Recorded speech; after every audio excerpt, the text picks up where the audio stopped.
Boa noite a todos. Boa noite. Os irmãos podem tomar seu assento. Glória a Deus.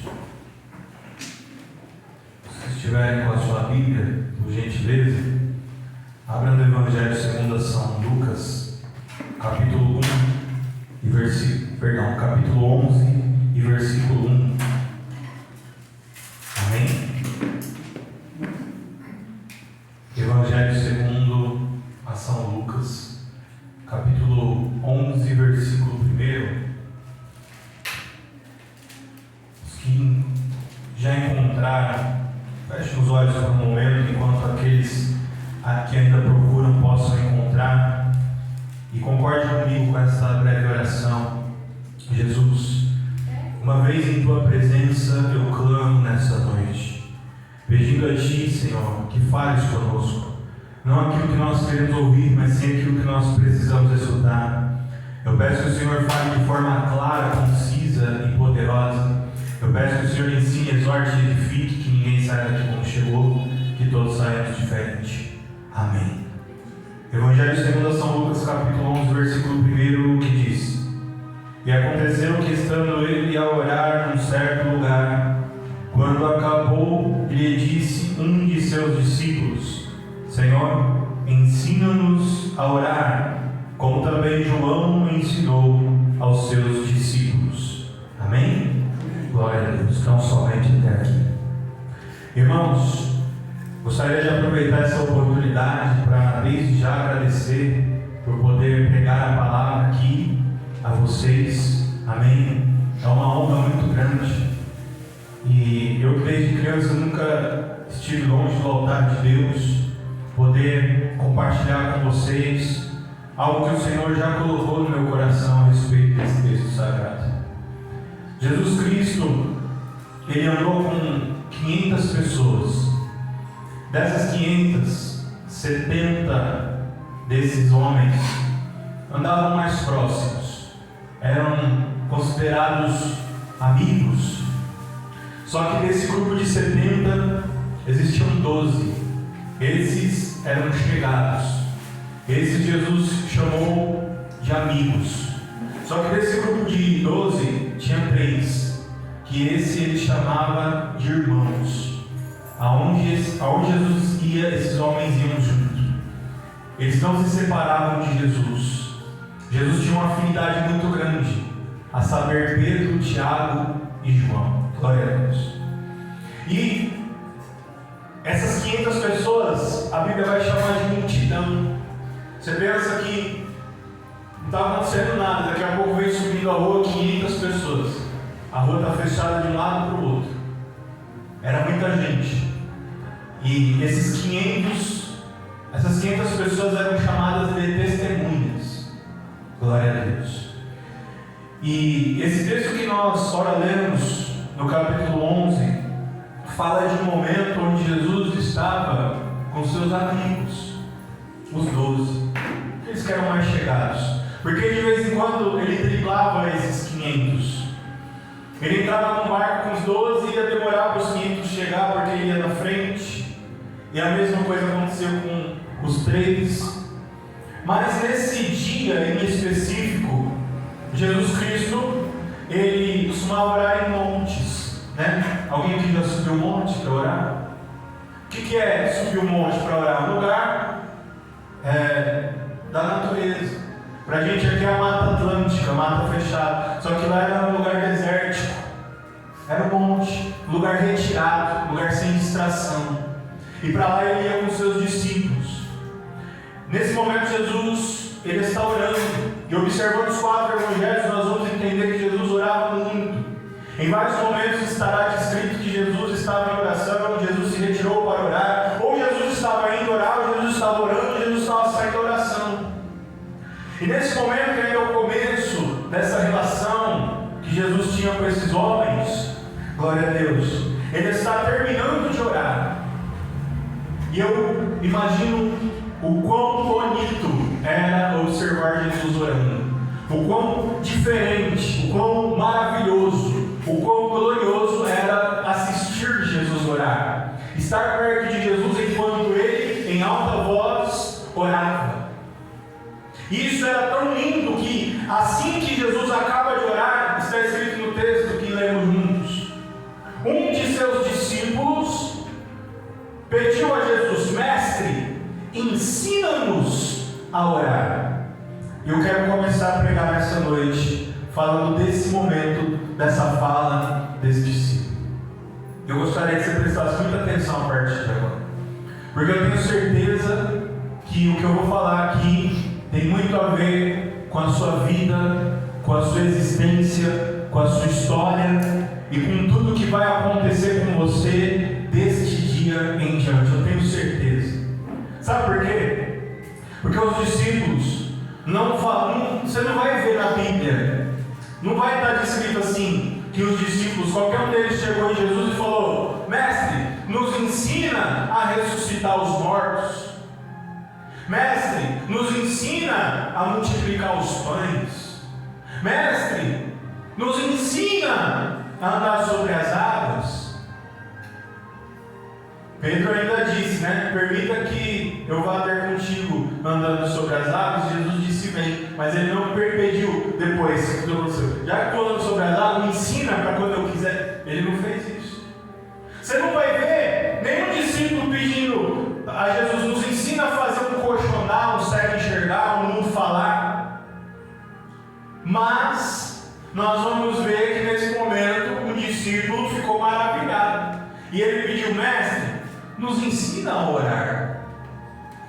Porque, meus irmãos, muito embora multiplicar os pães, andar sobre as águas, curar os enfermos, ressuscitar os mortos, fossem coisas excepcionais, extraordinárias, que os discípulos, os 70, o grupo de 70, em algum momento vai fazer, porque Jesus manda e eles fazem, pelo poder e pela autoridade que Jesus os entrega. Muito embora todas essas coisas fossem maravilhosas, nada os impressionou, os chamou mais atenção, os fez ficarem tão impactados quanto assistirem a uma oração de Jesus, ao ponto de um deles chegar e falar: eu não posso viver sem isso, me ensina como você ora. Mais do que os milagres, chamou a atenção daqueles homens a oração que Jesus fazia, porque eles entenderam, de observar Jesus, que todos os sinais que Jesus praticava era por causa da sua oração. A fonte do poder que habitava em Jesus, ao qual ele manifestava, estava na forma como ele orava.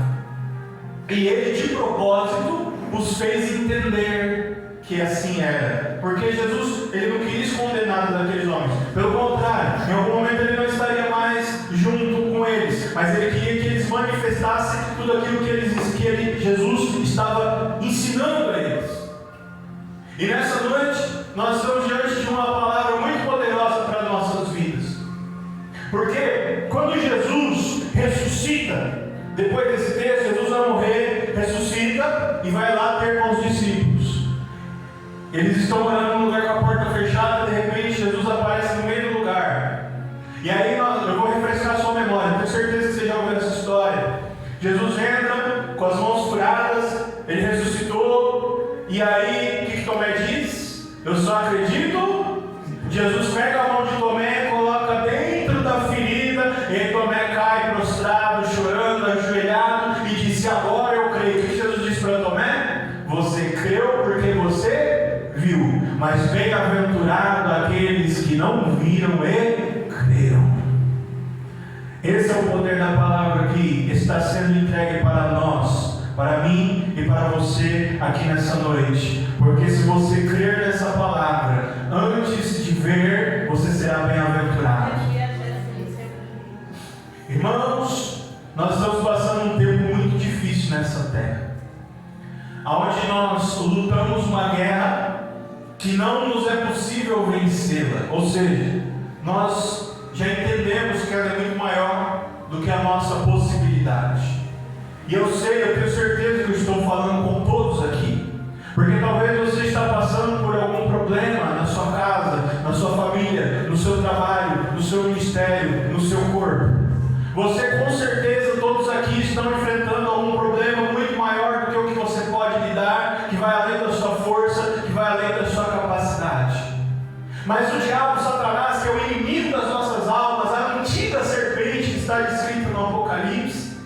Ele não está nessa luta que você está passando. Jesus disse: no mundo tereis aflição. Satanás não está em nada disso. Satanás está no convencimento em te fazer desistir. É a única forma que ele tem de vencer. Ele sabe que se você não entregar os pontos, Satanás sabe que se você tiver fé, ainda que você não tenha força para enfrentar esta luta que você está passando, se você tiver fé, Jesus tem a força que te falta, você vai vencer. Só que se você desistir, você vai ser frouxo. E a palavra diz que se você for frouxo no dia da tua angústia, a tua fé vai ser pequena. Então Satanás começa a usar os seus artifícios para te fazer desanimar. E ele te conta mentiras, e ele coloca pedras de tropeço para que você vacile e erre. E um dos erros que Satanás tenta para fazer com que nós pratiquemos qual é? É vir num culto como esse nessa noite, pensando que o culto é sobre nós. Eu preciso te dar um alerta nessa noite. O seu problema, ele não resume quem você é nem a sua vida. O seu problema, ele não é maior do que o Deus que você serve. Então todos nós vamos ter problemas e nós vamos contar com Jesus para resolver os nossos problemas. Mas esse não pode ser o motivo pelo qual nós estamos aqui nessa noite. É muito fácil nós termos um problema. Eu disse aqui, eu tenho certeza que todo mundo está enfrentando alguma guerra. Todo mundo está passando por algo muito difícil. Às vezes quando nós estamos passando por uma tempestade muito forte, nós temos a impressão falsa de que só nós estamos enfrentando um grande problema. Sabe, essa pessoa que está aí do seu lado, ela está passando talvez pelo pior momento da vida dela. Glória a Deus. Então, não é uma exclusividade sua ter um mar como Moisés teve, um povo com raiva dele, não era exclusividade dele. Talvez você está como Moisés, mas a pessoa do seu lado também. O que eu quero dizer sobre isso é o seguinte: glória a Deus, o culto não pode ser sobre o seu problema, porque se o culto for sobre o seu problema, o dia que o problema não existir mais, também não existirá mais culto. Quantos aqui estão ouvindo o que eu estou falando? Porque Jesus estará lá quando você estiver tranquilo, quando esse problema for embora, quando ele for resolvido, e você passar alguns dias de tranquilidade, e o mesmo Jesus estará lá quando um problema novo e maior chegar para você resolver. Então, o culto dessa noite não é sobre os nossos problemas. O culto dessa noite é sobre Jesus. Aleluia, Deus. Nós participamos da Santa Ceia aqui. E eu preciso te lembrar com amor do coração. Eu preciso te lembrar pelo motivo que te traz aqui. Esse problema vai embora de um jeito ou de outro. Você vai se virar, você vai resolver, você vai ter fé, o milagre vai acontecer. Mas esse culto tem que ser sobre a pessoa de Jesus.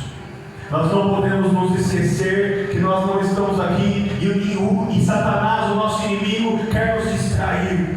Senhor, abre a minha porta, resolve o meu problema, cura a minha doença. Meu irmão, tenha fé. Não entenda mal o que eu estou dizendo nessa noite. Tenha fé, coloque o seu problema diante do altar. Mas se lembre que quando esse problema for embora, Jesus vai ficar. Glória a Deus. Esse culto é sobre Ele. E é muito fácil o inimigo das nossas almas nos cegar para tudo que é importante, inclusive Jesus. E aí nós vamos chegar aqui e vamos orar: Senhor, abre a minha porta, Senhor, resolve o meu problema. E talvez o problema não se resolva de uma hora para outra, talvez vai levar um tempo e a nossa fé vai esfriar. Ou, por outro lado, você vai orar e por um milagre o teu problema vai se resolver, só que a tua fé vai esfriar do mesmo jeito. Percebeu como facilmente Satanás faz com que o problema vire o nosso Deus? Ele coloca idolatria no nosso coração e nós começamos a pensar que nós vamos virar crente de verdade quando esse problema for resolvido, nós vamos adorar a Deus de verdade quando vier a vitória. E Jesus está aqui nessa noite. E sabe essa alegria que você quer sentir no dia em que o seu problema for embora? Ele quer que você sinta ela antes do problema ir embora. Sabe por quê? Porque a fé é o firme fundamento das coisas que não se veem e a certeza das coisas que se esperam. Então, se eu tenho fé no Filho de Deus, eu não vou esperar aparecer um problema para que eu entre na posição de crente. Eu vou virar crente independente do problema. E quando o problema se apresentar no meu coração, ele já vai sentir a alegria de quem já venceu o problema mesmo antes de eu vencer. E Satanás, que é o inimigo da minha alma, não vai entender nada, porque ele vai olhar para mim, ele vai olhar para você e vai dizer assim: olha, a porta dele está fechada, o casamento dela está ruim, ele está doente, ela está passando pelo pior momento da vida dela, mas ela está cantando, ele está orando, eles estão pregando, eles estão consagrando, eles estão evangelizando, eles estão orando, eles estão fazendo propósito, eles estão se alegrando, eles não deixaram de rir, eles não deixaram de abençoar quem está pior do que eles. Eu não estou entendendo. Ele vai chamar assim, ó, o Exu Caveira, e vai falar: eu não mandei você ir lá perturbar ela. Ele vai chamar a Pombagira e vai dizer: você não está fazendo um bom trabalho tentando a vida dele. Ele vai chamar o Preto Velho e vai dizer assim: você não está sendo eficaz oferecendo a bebida, chamando como a negaçúria faço. Ei, aquela vai chegar lá no pai de Chiqueiro e vai falar assim: olha, eu te paguei um preço alto, mas aquela ou aquele contra quem eu estou me levantando está feliz, está alegre, está na igreja, está subindo o monte. Ei, eu tenho algo a te dizer nesta noite: se alegre na presença do Senhor. Não adore a Deus por aquilo que Ele pode te entregar, adore Ele por aquilo que Ele é na minha e na sua vida. O rei Salomão disse: quando o coração está farto, ele pisa o favo de mel, mas aquele que está sedento, até o fel se torna doce na sua boca. Tenha sede de Jesus. Tenha sede de Jesus Cristo.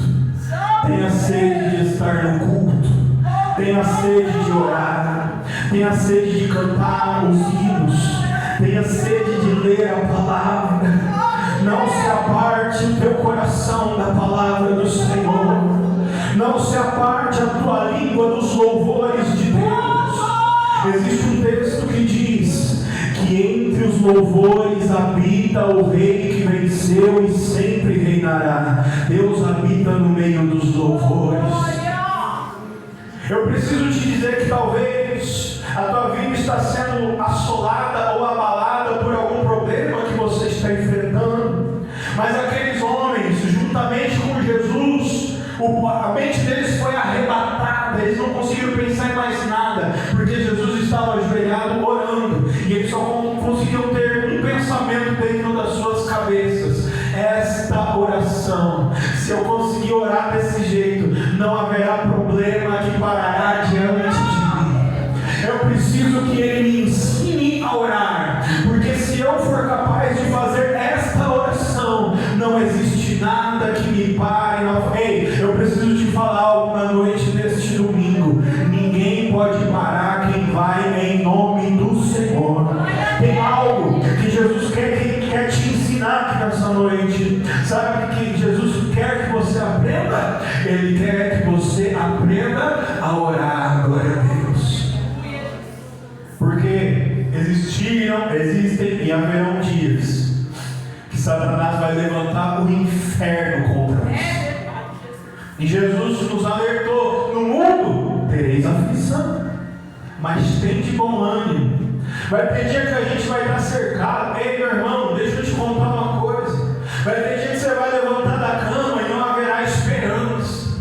Você vai clamar por socorro e não vai haver quem ouça o teu grito. Glória a Deus. As trevas vão avançar sobre você. E sabe por que isto será permitido contra mim e contra você? Porque o nosso Deus, como diz o dito popular, Ele é pai, Ele não é padrasto.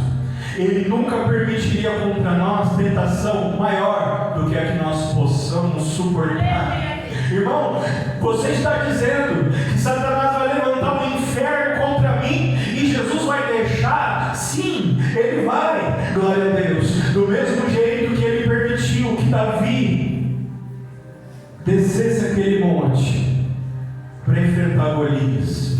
Sabe por quê? É o mesmo motivo, sabe por quê? Jesus, Deus, sabia. Ele conhece, em Eclesiastes diz, o fim das coisas pelo seu início. Ele já sabia que Davi tinha muito mais do que o que ele precisava para enfrentar Golias. Sabe por que Deus permite e vai permitir que o inferno se levante contra mim e se levante contra você? Porque nós não precisamos de um exército atrás de nós. Nós só precisamos de uma coisa contra Satanás, contra os demônios, contra as pessoas que se levantam contra os homens e as mulheres de Deus. Nós só precisamos de uma coisa. Nós só precisamos saber como orar. Glória a Deus. Aleluia, Jesus alegrou o coração naquele momento. Ele diz assim, eles entenderam o que eu estou ensinando para eles. Glória a Deus. Eles entenderam aonde está a fonte do meu poder.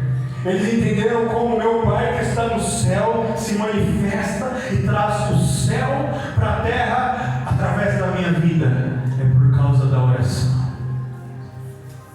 Eu gostaria de convidar você a orar nessa noite, mas a fazer orações como nunca você fez na sua vida. Irmão, como que eu faço esse tipo de oração? Tendo a certeza de que você está sendo ouvido. Eu tenho algo a te dizer também. Eu tenho uma notícia, na verdade. Todas as suas orações, até hoje e a partir de hoje, enquanto você estiver nessa terra, todas as suas orações foram ouvidas. Tudo bem, meu irmão? Porque tudo bem, minhas orações foram ouvidas, mas por que elas não foram respondidas? Eu vou te explicar. Sabe que Jesus não deixa ninguém sem resposta? Você só tem que perguntar com a fé de que vai responder, vai ter resposta. Quando eu oro, quando eu dobro meu joelho com culpa, quando dentro de mim eu já falo, essa oração não merece ser respondida, vai acontecer exatamente o que tem dentro do meu coração. A oração não vai ser respondida, mas ela foi ouvida.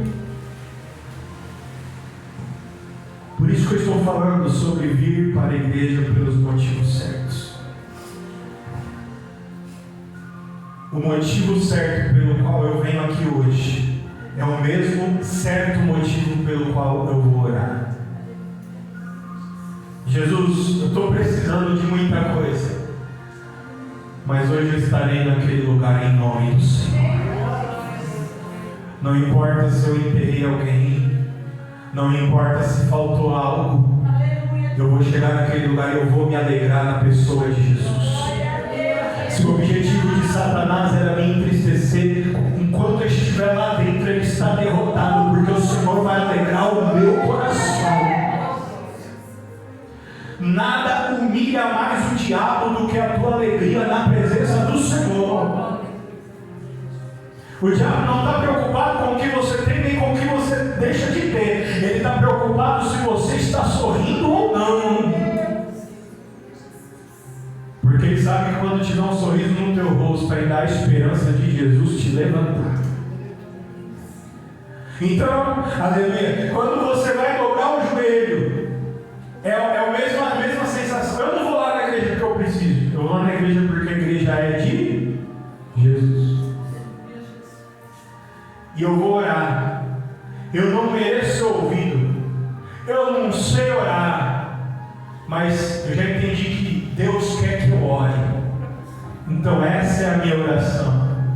Pai, olha aqui para alguém que não sabe orar, que não merece o que está pedindo, mas pela tua infinita misericórdia, pela sua graça e pela obediência que eu estou tendo à sua palavra, porque orar é uma ordenança. Aleluia, vem sobre mim e manifesta o teu poder nessa terra.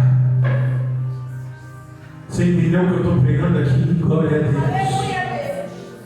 Pedro se tornou o maior dos apóstolos. Ele foi o discípulo que mais deu trabalho para Jesus. Mas sabe por que ele conseguiu? Porque ele entendeu que não era sobre ele, mas era para que o nome do Senhor fosse exaltado na vida dele. As pessoas olhavam para Pedro e falavam: aquele pescador bruto, chucro, virou um doutor da lei do céu. Glória a Deus. Se você ler as cartas segundo a São Pedro, você não vai ver ali um pescador, mas você vai ver alguém que entendeu o céu pelo lado de dentro. Jesus está convocando alguém aqui nessa noite que não está se importando com quem é, aleluia, com quem foi, mas está se importando com quem Jesus pode te transformar em ser.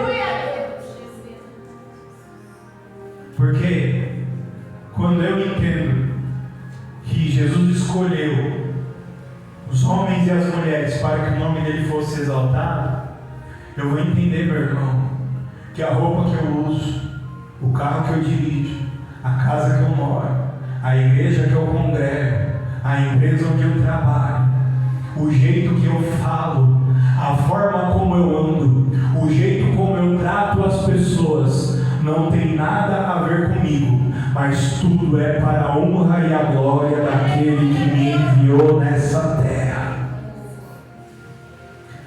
Esse pensamento é tão válido, porque você sabia que quando você chega diante da vitória, se você, porque tudo que Deus tem para te dar é grande. Repita comigo: tudo que Deus tem para me dar é grande. Glória a Deus. Quem crê nisso? Só que aí você passa tanto tempo orando que Jesus fala: vou abençoar. Aí você chega diante da vitória de Deus, e aí você olha, é tão grande que você olha e fala assim: não mereço, não é para mim, passa para outro, passa para quem é melhor do que eu, passa para quem tem mais conhecimento do que eu, e você não toma posse daquilo que Jesus te deu. Quantos aqui estão ouvindo essa palavra? Hoje você não está entendendo isso porque você está no meio da prova. Eu estou falando, você está pensando assim: imagina, se Deus desse minha vitória agora, eu tomava a posse. Eu te digo pelo olho da fé, que se Jesus te entregar o que Ele tem para te entregar hoje, você não toma posse, por achar que não é para você. Alguém que compreendeu com o que eu falei agora, glória a Deus, é porque você não entendeu o que eu falei. Se Jesus te entregar na tua mão hoje o que Ele preparou, você não vai pegar, porque é muito maior do que o que você pediu, é muito maior do que o que você imaginou, é muito maior do que o que você pensou, e é o suficiente para você pensar que você não é digno. Mas, glória a Deus, existe um sentimento chamado humildade, e ninguém entendeu nada sobre a humildade. Sabe por quê?